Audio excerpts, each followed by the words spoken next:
Halo Sobat Football Lovers, kembali lagi di channel Bal News 2. Nah, kali ini di channel ini kami membahas berita seputar olahraga sepak bola.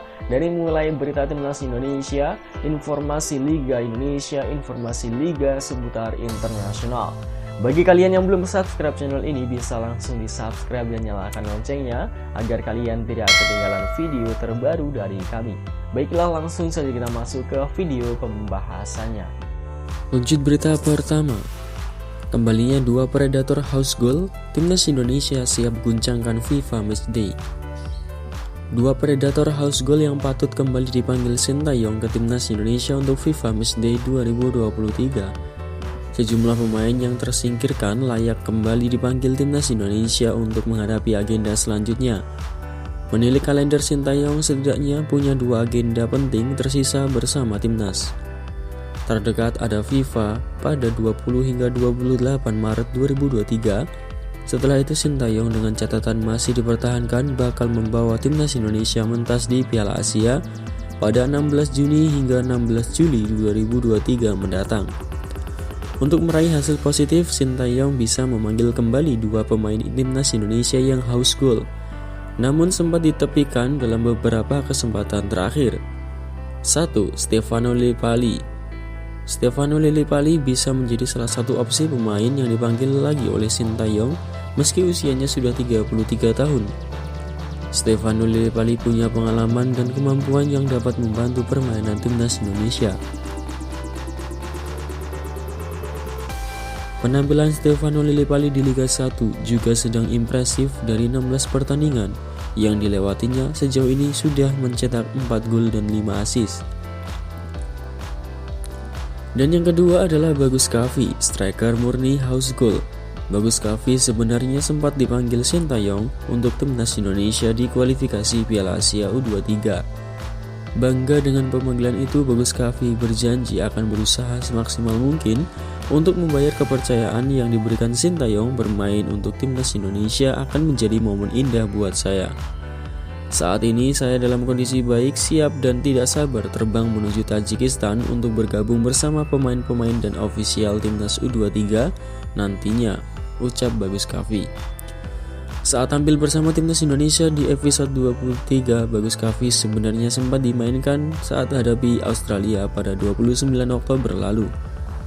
Dimainkan di menit 57, Bagus Kavi gagal menunjukkan performanya setelah timnas Indonesia menelan kekalahan tipis 0-1. Namun kesalahan itu di satu laga tentu tidak bisa menjadi alasan Sintayong tak lagi menjadi memanggil Bagus Kavi, karena ketajaman pemain berusia 20 tahun itu masih perlu diasah. Mengingat ia masih jadi pencetak gol terbanyak dalam satu wajan, yaitu mencetak 11 gol di Piala AFF U16 2018. Tentu dengan kehadiran dua pemain house goal tersebut, timnas Indonesia akan semakin garang dan ditakuti lawannya di ajang FIFA Matchday pada Maret nanti. Lalu bagaimanakah pendapat kalian? Silahkan tulis di kolom komentar. Lanjut berita kedua. Ketua Umum PSSI bubarkan timnas Indonesia untuk Piala AFF 2022. Inilah pesan yang disampaikan. Ketua Umum PSSI Muhammad Irawan secara resmi membubarkan timnas Indonesia untuk Piala AFF 2022 di hari Rabu 11 Januari 2023. Acara pembubaran dilakukan di sebuah hotel di Jakarta. Tak semua pemain timnas Indonesia mengikuti acara ini karena sebagian telah kembali ke klub masing-masing. Yang tersisa adalah Kapten Fahrudin Arianto, kiper Nade Argawinata, Pratama Arhan, Egy Maulana Fikri, dan Edo Ferdiansyah. Asisten pelatih timnas Indonesia Nova Arianto dan Direktur Teknik Indra Safri juga hadir di acara tersebut. Dalam kesempatan itu, Ketua Umum PSSI memotivasi para pemain agar tidak berkecil hati karena kegagalan yang dihadapi di Piala AFF. Mantan Kapolda Metro Jaya yang akrab disapa Iwan Bule itu berharap semua pemain bisa segera bangkit. Ketua Umum PSSI memberikan fasilitas untuk perjalanan laga tandang ke Malaysia dan Filipina di fase grup dan Vietnam pada semifinal. Rombongan timnas Indonesia difasilitasi pesawat charter. Di kesempatan itu, Iwan Bule menyinggung soal masa depannya di PSSI. Di hadapan para pemain, dia mengaku belum tahu apakah akan maju lagi atau tidak dalam Kongres Luar Biasa PSSI yang dijadwalkan berlangsung pada 16 Februari mendatang. Terakhir, dalam Kongres nanti saya bisa maju atau bisa juga tidak untuk menjadi ketua umum PSSI.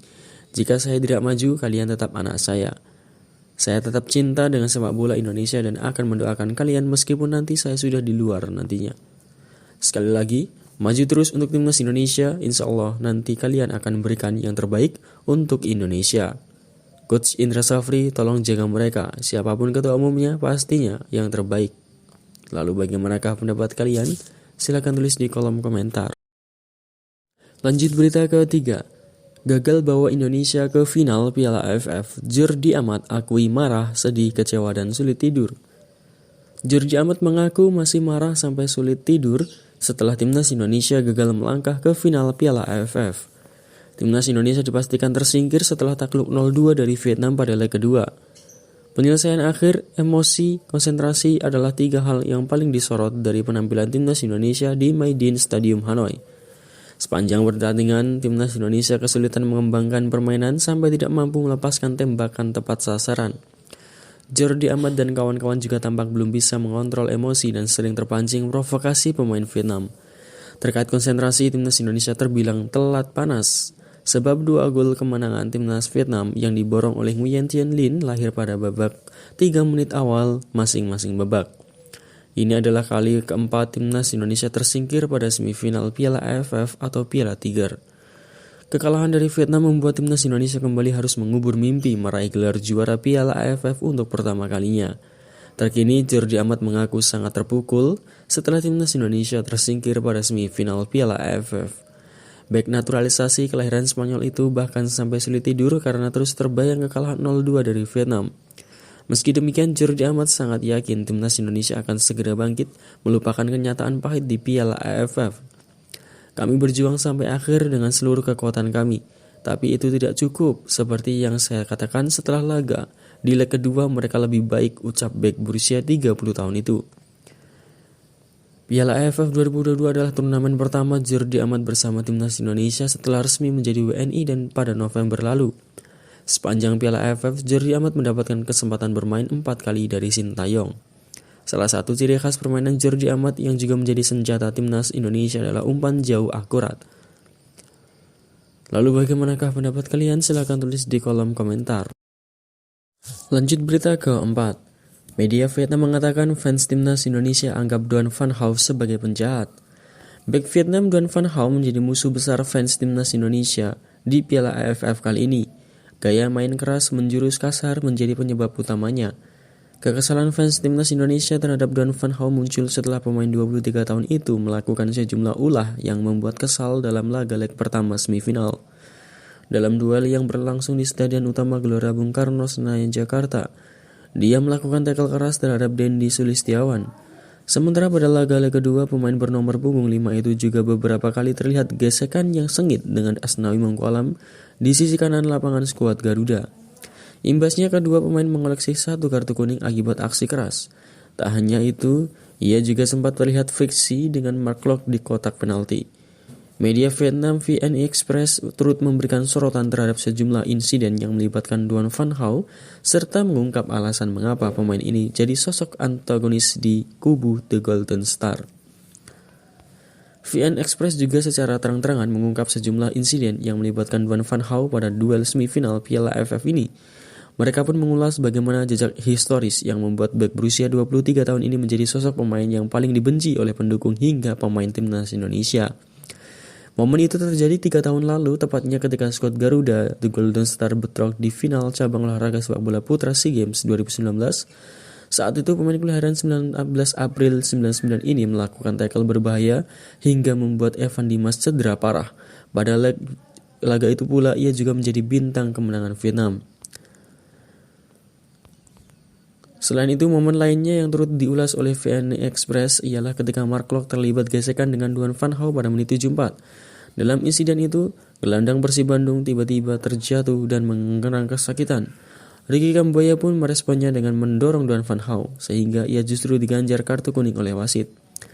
Tak hanya itu saja, VN Express juga disebut-sebut melakukan sejumlah provokasi kepada mantan pemain yang pernah berkarir di Belanda bersama SC Heerenveen tersebut.